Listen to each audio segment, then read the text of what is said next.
잠언 4장을 보면은 솔로몬이 아들들에게 훈계하면서 지혜와 명철의 가르침이 얼마나 중요한지를 알아주기를 바라고 있습니다. 1절, 2절 우리 다시 한번 읽도록 하겠습니다. 1절과 2절입니다. 아들들아, 아비의 훈계를 들으며 명철을 얻기에 주의하라. 내가 선한 도리를 너희에게 전하노니 내 법을 떠나지 말라. 명철을 얻기에 주의하라. 이 명철은 바로 지혜지요.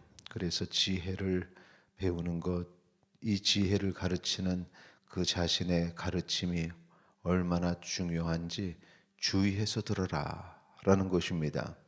그러면서 자신의 예를 드는데 3절에 보면 나도 내 아버지에게 아들이었으면 내 어머니 보기에 유약한 외아들이었노라 라고 말합니다.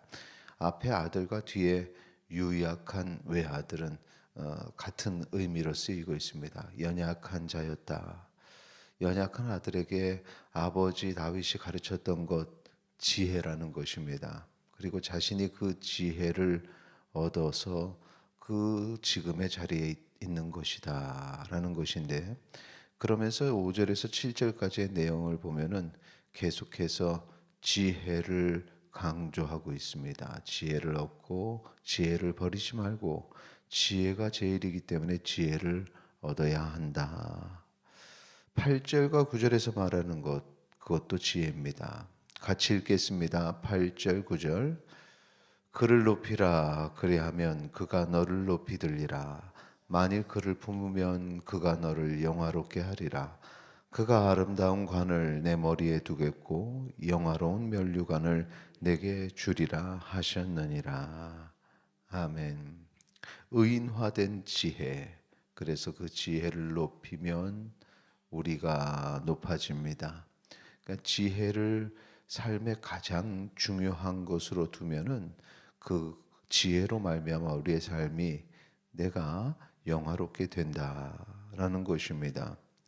이 지혜의 가르침을 받은 솔로몬은 자녀들에게 지혜가 삶의 길을 지켜준다고 그렇게 말합니다. 그러니까 삶에 있어서 가장 우선순위가 지혜가 된다는 것입니다. 그리고 11절에 보면 지혜로운 길을 가르쳤다. 정직한 길로 인도하였다라는 것입니다. 여기서 말하는 길이 바로 인생이죠. 그 인생을 갈 때 지혜로운 길이, 정직한 길이 있습니다.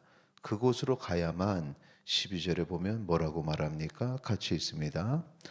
다닐 때 내 걸음이 공고하지 아니하겠고 달려갈 때에 실족하지 아니하리라. 아멘. 곤고하지 않고 실족하지 않는 삶의 길이라는 거죠. 그러니까 우리가 인생의 길을 모두가 다 그 인생의 길 갈 때 곤고하고 때로는 실족하여 넘어지기도 해서 정말 힘든 것이 삶인데, 이 인생이 피곤치 않고 공고치 않고 실족하지 않을 방법이 있다. 지혜로운 길을 가는 것이다. 지혜로운 길은 지혜가 중심이 되고 삶의 우선순위가 되는 그런 시간들을 보내는 것입니다. 이렇게 지혜가 지켜주는 삶의 길이 정직한 길이요 의인의 길이 되고, 이 의인의 길의 결과를 보면은 18절의 말씀에 보면 의인의 길은 돋는 햇살 같아서 크게 빛나 한낮의 광명에 이르거니와. 그래서 의인의 길이라는 인생의 과정은 빛나는 삶이요, 그리고 그 종점은 한낮의 광명에 이르게 된다. 밝게 빛나는 인생이다 라는 것입니다. 지혜를 붙잡고 살아가는 의인의 삶, 이것이 우리의 삶이 되기를 소망합니다. 그 말씀에 보면은 19절에 보면은 그와 반대되는 인생이 있습니다. 그것을 악인의 길이라고 말하죠. 악인의 길은 어둠 같아서 그가 걸려 넘어져도 그것이 무엇인지 깨닫지 못하느니라 말합니다. 의인의 길은 밝게 빛나는 반면에 악인의 길은 어둠 같다는 거죠. 그래서 그 안에서 어떤 일이 벌어지는지도 모르고 또 특히 그 길을 가는 자의 그 모든 악함과 죄성이 가려져서 자신이 마치 깨끗한 것처럼 착각하고 살아가게 되는 것이 악인의 길입니다.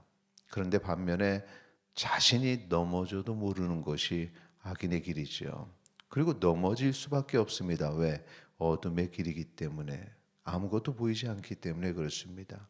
그 인생의 길을 이끌어가는 그런 길잡이가 없습니다.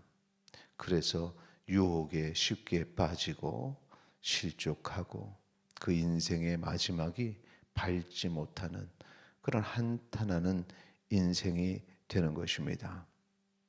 우리가 이 어둠의 길에 유혹에 빠지지 않고 의인의 길을 가기 위해서 필요한 것이 지혜입니다. 그래서 이 잠언서 4장에서 솔로몬은 계속해서 나의 말에 귀를 기울이라, 20절의 내용이죠. 그 21절에 그것을 눈에서 떠나지 않게 하고 마음속에 지키고, 24절에 구부러지고 비뚤어진 말을 입술에서 멀리하고, 27절에 악에서 발을 멀리해야 된다. 여기서 지금 우리가 알아야 될 것은 솔로몬이 계속 가르치는 나의 말, 그것은 결국 지혜 중심의 삶을 살아라. 그 지혜는 하나님의 말씀이다. 오늘 하나님의 말씀을 귀에, 눈에, 마음에, 입술에, 내 발에 두는 그런 삶을 살아가는 모든 주의 자녀들 되시기를 바랍니다. 하나님의 말씀에 빠져 사는 것입니다. 하루를 시작함도 말씀으로 시작하고 순간순간의 삶의 모든 시간들에 말씀을 묵상하면서 판단하고 결정하고, 그리고 하루의 마지막도 말씀을 통해서 내 삶을 돌아보는 것, 그렇게 살아가면 그것이 바로 지혜의 삶이요 의인의 삶이요 빛같이 빛나는 삶이 될 줄 믿습니다. 오늘 하루가 그런 복된 하루 되기를 소망합니다. 오늘 우리가 이 시간에 기도할 때 하나님, 오늘 하루 주님이 주시는 말씀의 지혜로 승리하게 하소서. 함께 기도하시겠습니다.